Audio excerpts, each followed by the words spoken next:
Alkitab murni, kisah penciptaan dunia Adam dan para nabi hingga ke penggenapan nubuatan di tanah Israel. Yesus Kristus dilahirkan sebagai penebus semua manusia yang berdosa. Ia disalibkan dan bangkit pada hari ketiga, naik ke surga dan akan datang kembali. Itu ajaran Alkitab. Kali ini kita akan bahas sosok yang mungkin namanya jarang banget Anda dengar tapi perannya wah luar biasa. Kita akan bongkar kisah Marcion, seorang tokoh kontroversial dari abad kedua yang gagasan-gagasan radikalnya, anehnya, justru jadi pemicu titik balik besar dalam sejarah kekristenan awal. Coba deh bayangin, gimana jadinya kalau Alkitab yang kita kenal sekarang itu kehilangan 39 kitab. Dan bukan cuma itu, sebagian besar perjanjian baru ternyata udah diedit habis-habisan. Nah ini kedengarannya gila ya, tapi inilah persisnya gagasan yang dilemparkan oleh seorang pria bernama Marcion. Dan idenya ini benar-benar mengguncang gereja mula-mula sampai ke akar-akarnya. Oke, kita mulai dari awal ya. Jadi kita mundur ke sekitar tahun 140 Masehi.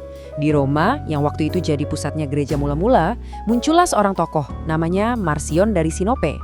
Dia ini bukan orang sembarangan loh.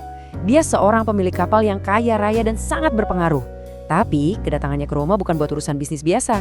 Dia datang membawa sebuah pemahaman tentang kekristenan yang wah benar-benar beda dan super radikal.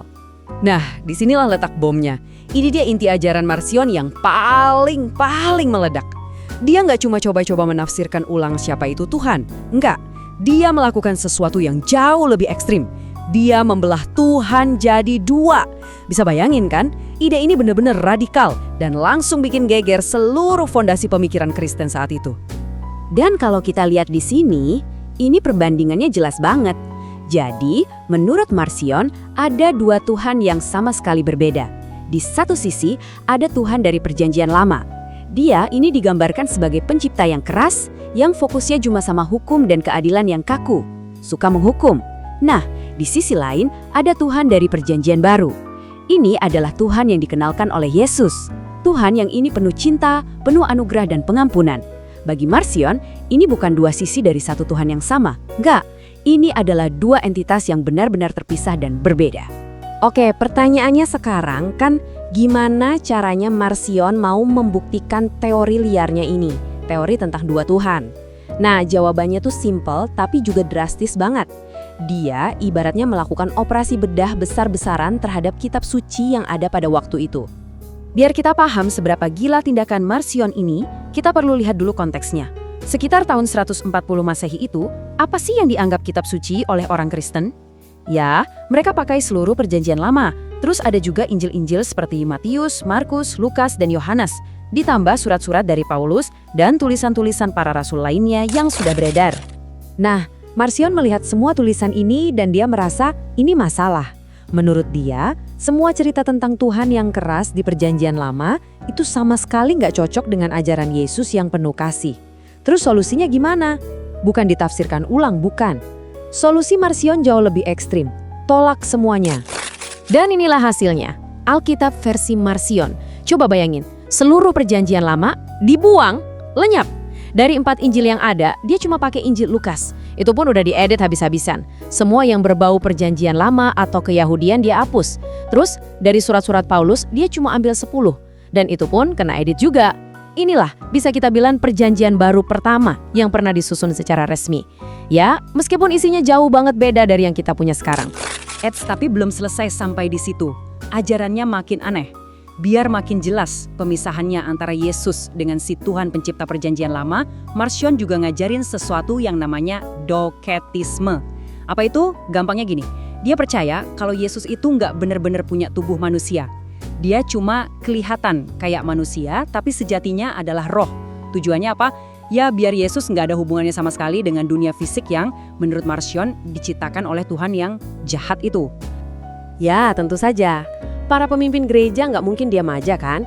Ajaran Marcion ini bukan sekedar beda pendapat biasa. Ini udah dianggap serangan langsung ke jantung iman Kristen. Ini ancaman yang sangat serius. Jadi respons yang muncul juga nggak main-main, kuat dan sangat menentukan arah gereja ke depannya. Dan ada dua jagoan utama yang memimpin perlawanan ini, namanya Irenaeus dan Tertullianus. Mereka ini adalah para pemikir besar pada masanya. Keduanya nulis banyak banget sanggahan untuk membantah setiap poin dari ajaran Marcion. Dan yang paling penting, mereka berdua mati-matian mempertahankan keyakinan ortodoks bahwa Tuhan itu cuma ada satu, Tuhan yang sama di Perjanjian Lama dan Perjanjian Baru. Strategi perlawanan mereka ini cerdas banget. Nggak asal-asalan, gereja merespons dengan sangat sistematis. Pertama, mereka melancarkan serangan teologis lewat tulisan-tulisan yang membantah ide Marcion. Kedua, mereka melakukan klarifikasi doktrinal, yaitu mempertegas lagi ajaran inti mereka, terutama soal satu Tuhan. Dan yang ketiga, ini nih yang paling penting dampaknya buat kita semua hari ini, mereka akhirnya memulai proses yang belum pernah dilakukan sebelumnya, membentuk sebuah daftar resmi atau kanon untuk kitab-kitab Perjanjian Baru. Sekarang kita sampai di bagian paling akhir dan paling ironis dari semua cerita ini. Meskipun ajaran Marcion pada akhirnya ditolak dan dianggap sesat, dampaknya buat gereja itu ternyata luar biasa besar. Dan anehnya, dampaknya itu justru positif dan membangun. Jadi, coba kita lihat polanya. Gara-gara Marcion bikin daftar kitab versinya sendiri, gereja jadi terpaksa harus bikin daftar resmi versi mereka. Gara-gara Marcion membelah Tuhan jadi dua, gereja jadi terpaksa menegaskan lagi kalau Tuhan itu cuma satu. Intinya, dengan menyerang fondasi iman, Marcion malah secara nggak sengaja memaksa gereja buat membangun fondasi itu jadi jauh lebih kokoh, lebih jelas, dan lebih kuat dari sebelumnya. Kutipan ini benar-benar merangkum semuanya dengan pas. Dengan menciptakan kanonnya sendiri, Marcion memaksa gereja untuk memutuskan kanonnya sendiri. Coba kita pikirin deh, tanpa serangan dari Marcion ini, mungkin proses pembentukan Alkitab yang kita kenal sekarang bakal butuh waktu lebih lama. Atau jangan-jangan malah hasilnya bisa beda sama sekali. Jadi pada akhirnya, kita ditinggalkan dengan satu pertanyaan besar yang menarik banget untuk dipikirkan. Apakah Marcion ini sekedar seorang bidat yang berbahaya? Atau jangan-jangan dia adalah katalisator, pemicu yang justru diperlukan, yang membentuk Alkitab Kristen seperti yang kita kenal sekarang? Marcion jelas dianggap musuh oleh gereja. Tapi, ya itu tadi, kadang-kadang musuh terbesar kita justru bisa jadi arsitek tak terduga yang membangun kita jadi lebih kuat.